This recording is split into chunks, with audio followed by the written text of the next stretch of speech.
Welcome to the Stonehouse Meadow. Come with me, let's check it out together.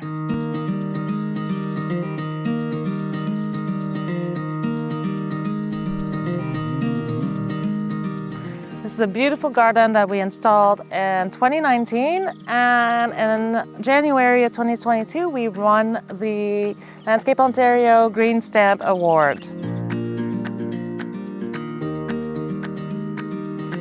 When you're performing garden maintenance, there's this saying in terms of weeds that goes, when in doubt, pull it out. In a garden like this, it'll be the opposite. When in doubt, leave it. If you don't know exactly what it is, do not pull it out. It's called selective weeding. We might weed out some of the plants that we know will be troublesome in terms of like taking over our desirable plants. But then there's a lot of plants that seed themselves in the meadow that we forgive, that we actually invite. Like, for example, this great mullein. It's absolutely beautiful. In the beginning of the season, it's a huge rosette of woolly leaves, and then it throws off this huge spike with little yellow flowers that the bees just love. And we like the vertical accent that it provides in the garden, so we leave that. We left a little bit of goldenrod here and there. We also like to leave some of the fleabane. Look at this cute little daisy mingling with the bee balm. It's just gorgeous.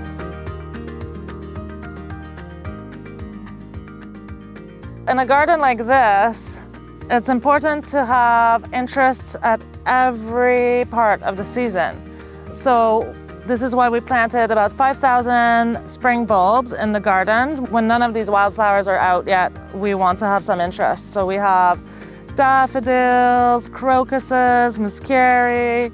In terms of the rest of the plantings, we've chosen a really interesting combination of native plants as well as medicinal plants and edible plants. So we use a lot of herbs. We have sage in here. We have garlic chives. There's no reason why you can't use edible plants in the garden or medicinal plants like the echinacea. This beautiful plant is called anise hyssop. You can make a tea from the leaves that smells just like licorice, black licorice. Oh, the fragrance is incredible, and you can eat it too. It's delicious.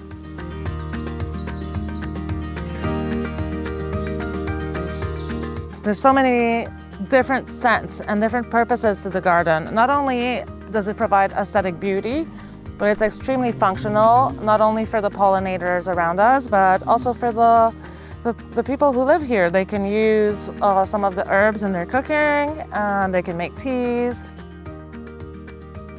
My favorite feature right now is the height that we're starting to be getting. It's halfway there. The garden by September will be taller than I am, and these will be like these beautiful flowery, seedy corridors. Right now is a really great time in the season for color in the garden. All the echinacea is blooming. The liatris, the blazing star, is just starting to bloom in color. I think it's just fabulous. The pollinators are busy. On a very quiet day, you can really hear all the buzzing. We're obviously making some really good honey for somebody's hive here, because I see lots of honeybees.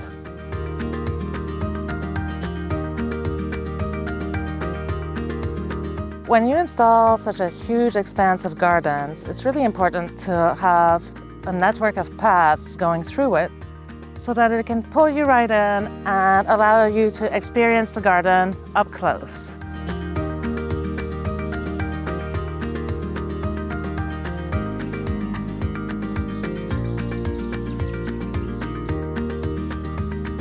Sometimes if you look really closely, you can find all kinds of neat things, like, for example, look at this. There's a flower born out of another flower.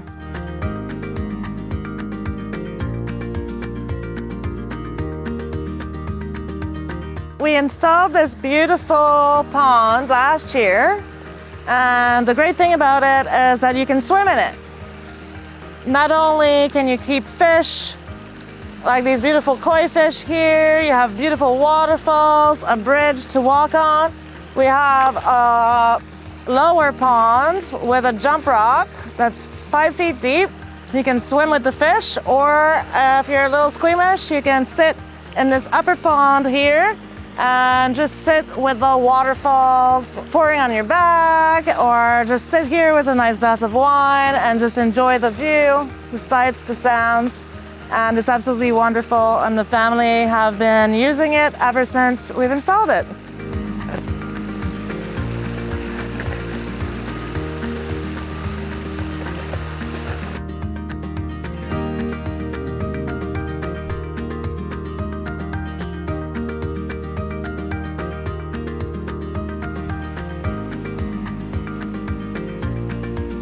Look, did you see this little frog? The way to make a pond swimmable is to ensure that the water is filtered adequately, because we don't put any chemicals in this water. We want it to be clean, healthy water where both humans and animals can live and thrive. We use this wetland filtration system. So the pond water is pumped through an external pump into the bottom of this wetland, and it's filtered through various layers of different sized gravel. So you start with the large cobbles, regular size 1 to 2 inch river rock, and a pea stone at the top.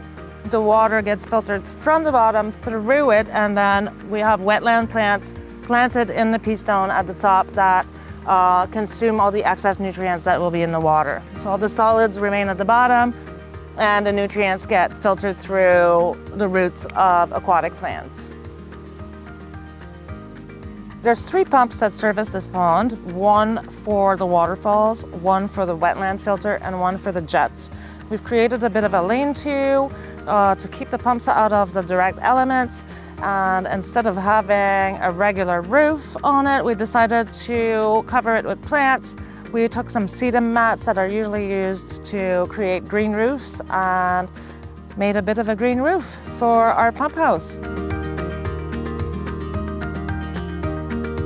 When we were designing the pond and preparing to install this natural swim pond, the homeowners asked us if it would be possible for us to install crevice gardens. Basically, it's regular flagstones that you would use to create a patio, but they're kind of planted in the ground, creating these little crevices in which you can utilize some plantings to create this really interesting miniature mountainous terrain.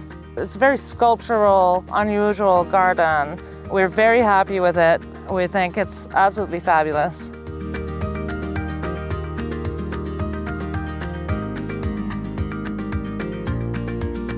So thank you so much for touring the Stonehouse Meadow Garden with me. I hope that you've enjoyed the sights and sounds, and that you can see how beautiful a naturalized garden can be. If you'd like to know a little bit more about who we are and the kind of landscapes that we install, you can check out the rest of our work and all the information on our website at www.lavishgardens.ca.